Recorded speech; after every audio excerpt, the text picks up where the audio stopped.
Hi all, welcome to John's Model Making. It's February, yes, we've got rid of January, a long last depressing month.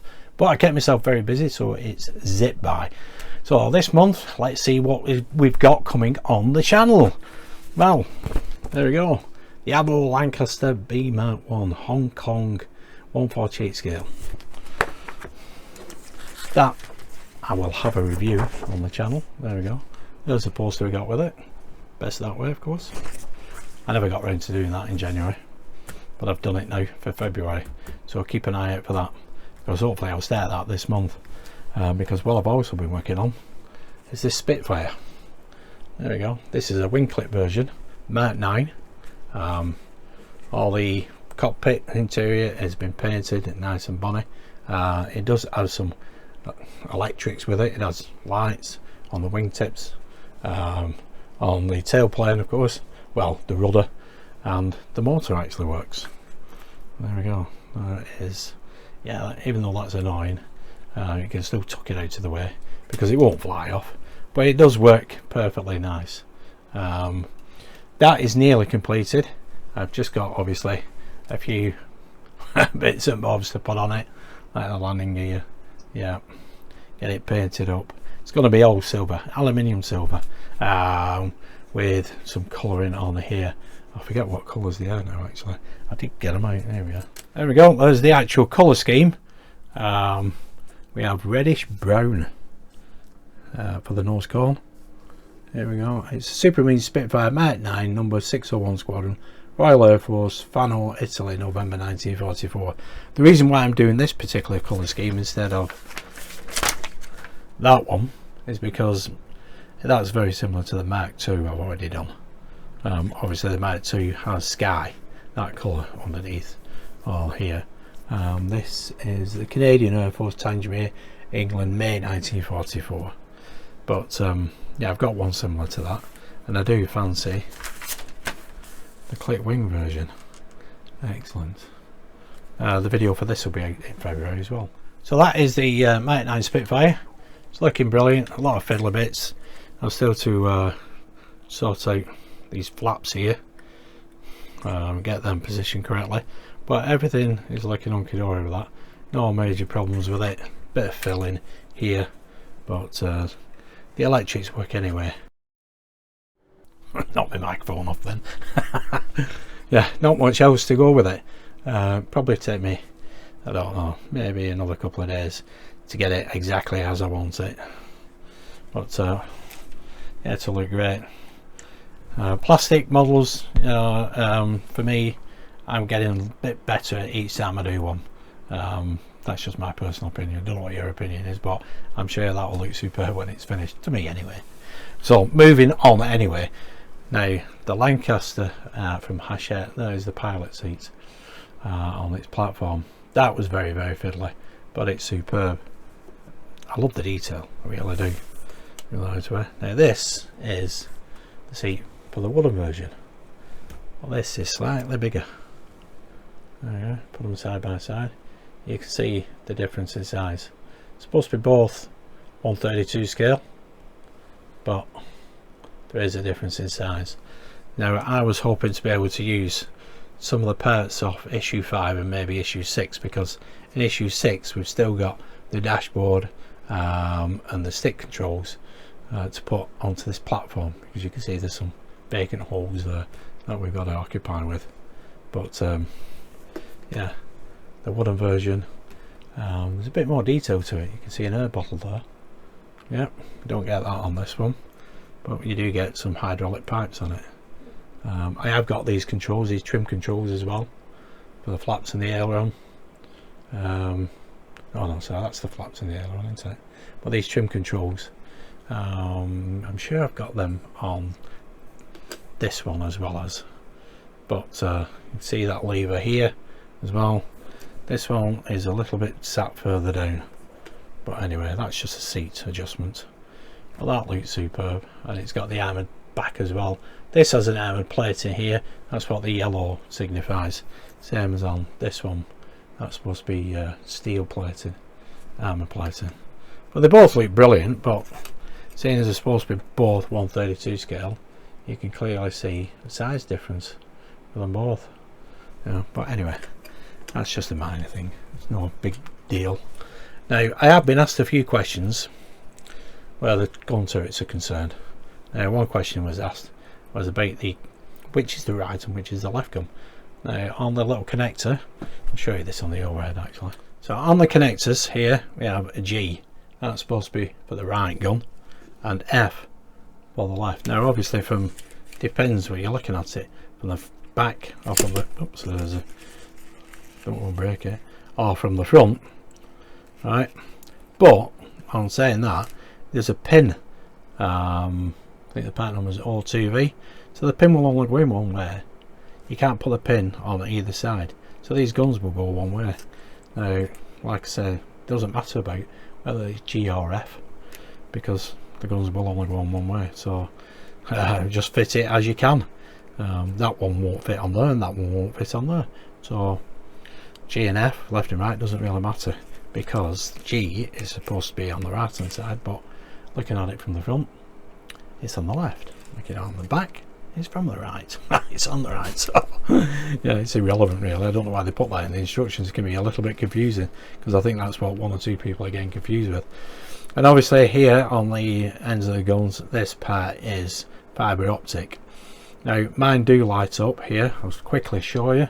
Okay, now I've got mine connected up to the battery tester. There you go, you can see that one is a little duller than that one.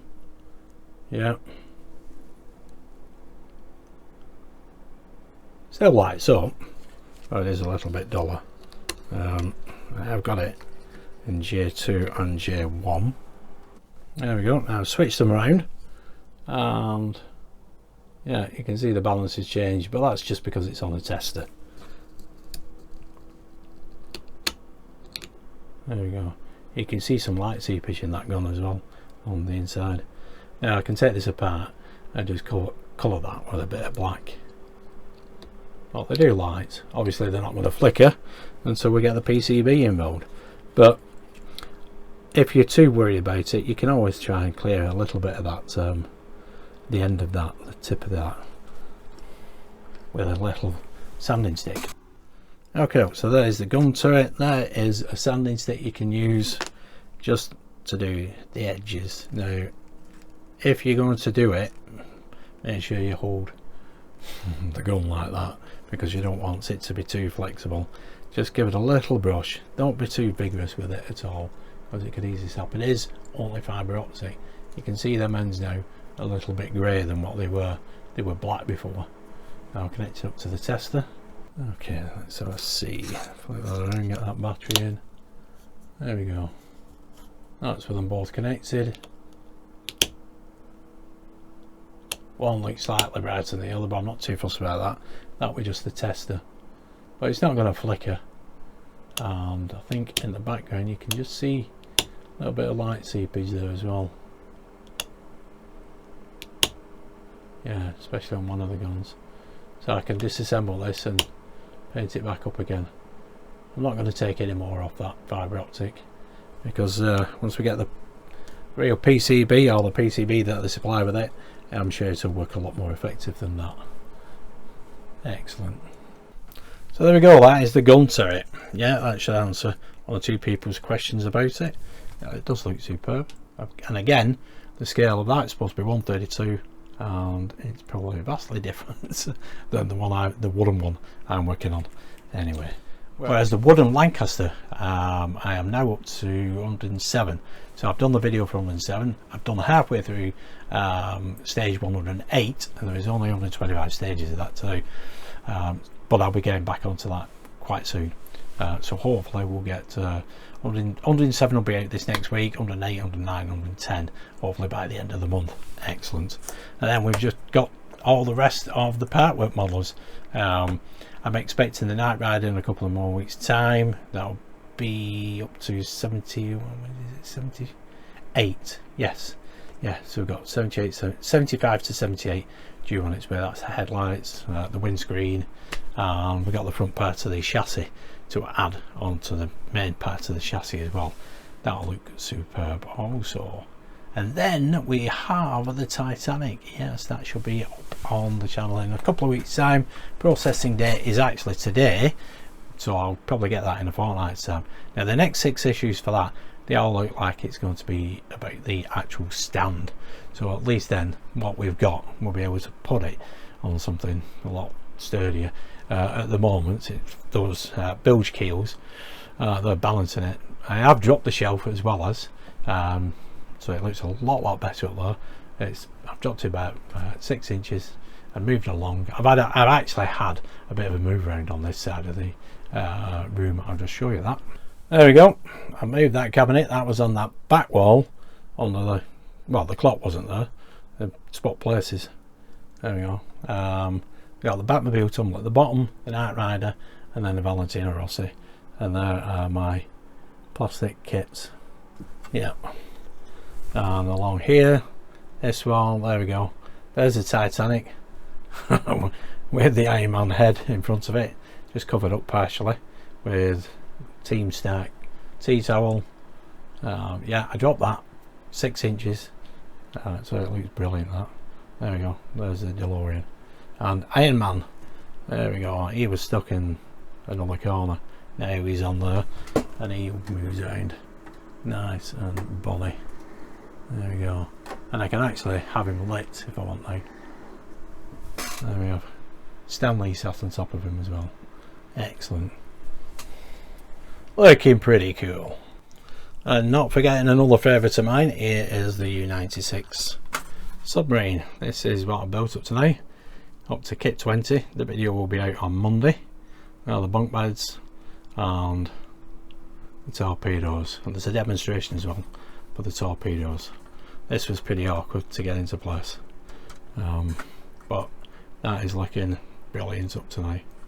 It's fantastic. Obviously I've got the conning tower as well, as that was done earlier in the build, but all the videos are there on my channel if you so wish to have a look at it. Excellent. That is the U96 submarine. Also up here you'll see Eddie Stobart. Yeah, that's up to issue 122. I will get another 4 issues this month, same as the U96, so by the time the end of the month we'll have a couple of curtains anyway for that. Not sure about anything else. I think we do the top as well by the end of the month, but it's still, what, 18 issues to go for that, so it's only 4 or 5 months and then that will be complete. Obviously the U96 submarine's got another couple of years to go. But yeah, other than that for this month, I think that is basically it. I can't think of anything else. I've got my Ecto one down here, obviously, and the Spitfire is working fine still. That's up here. There she is. There's the Mark 1 Spitfire, still working, going strong. And there's my Mitsubishi Zero, and that's working perfectly well. Excellent. Next, yes, we have the Batmobile Tumbler. I'm expecting that any day now. I haven't received any tracking information off Royal Mail. Hachette have been sending everything, the U-boat, the Titanic, Eddie Stobart, on a 48-hour tracker, which is always great because, you know, they tell you exactly when they're coming, or what particular day anyway, in a 4-hour period. But that has been brilliant. But I've not received the tracker yet for the Batmobile Tumbler. Now that should have been processed I think a couple of weeks ago, so I was expecting it today or tomorrow, but like I said, no email, so it could be next week, but it will be out on the channel in February this month anyway, so that's brilliant. As for the Valentino Rossi, that is late. The last 5 issues were late by at least 2 weeks. I know we had Christmas, but there was a delay with that. I did pay on the 18th of December for the last 5 issues, but they were about a month later. And I did contact DeAgostini and they said they are on a 28 day release from one package to the next, so I've got to wait the 28 days, then they'll take the payment out. Seems a little bit wrong to me, but you know, it is what it is. We've gone past, so the 18th of December should have been, say, the 18th 16th of January, but no payment came out in January. Now I'm waiting on that one, so it looks like there's quite a bit of delay on that, and it should be finished really by April, but it looks like it could be May or June before that gets finished. Only 4 more packages, and then that is it. But let's not forget the 66 Batmobile, that's due this month from Fanhome. Yes, I've seen it in my account, issues 1 and 2, not been charged yet, not been processed.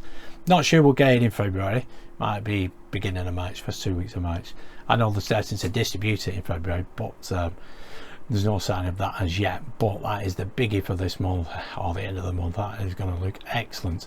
Now obviously I'll try and put the videos out as quick as possible. Monday, Tuesday, Wednesday I think is my preference now, rather than Thursday and Friday. But you know, this week I've actually had videos out every day, so it depends how much work I get through, then I'll pop them online. I will check on my community tab as well to see if there's any coming up. I don't always update the community tab because it might be coming out that same day. It just depends when I get the free time to do anything. But that is it for now. Now I'm not very far short of 4,000 subscribers, so a big thank you to everybody who does subscribe, and especially who comments, likes and shares my videos. It's really well appreciated. But keep it going please, and then I can grow that little bit more each month, and we can get more and more done. With 4 builds finishing this year, I've got 8 on the go. I'm going to be doing more plastic kits as the years gone by, or the year goes by I should say. Obviously again we got the Spitfire Mark 9, that'll be finished this month, and then I can start on the Hong Kong 148 scale Lancaster. I have got a 172 scale Lancaster and 2 132 scale Lancaster, so that'll be novel to do that. Plastic kits I do find a bit of a different kind of challenge than the wood. For me, plastic can be a little bit unforgiving at times, but you know, there's always a filler, but it's the loss of detail that I can't be dealing with. But that has been in the past. This Mark 9 is coming along superb. I think it looks great myself, even though I've not painted it yet. But anyway, we'll get around to that. But that is it for this month. I hope you found that informative anyway, especially with this new Lancaster. That is looking absolutely superb, loving it. My subscription should turn up next week, and then we can do issue number 6 and we're fully caught up with that. And I think that will be again part of the pilot seat, the controls, the dash, yeah, turtleneck I think they call it, don't they? But anyway, there we go. That is it for the February update. I will see you next month for the March update. Excellent. Thanks for tuning in and watching. Stay safe. Bye for now.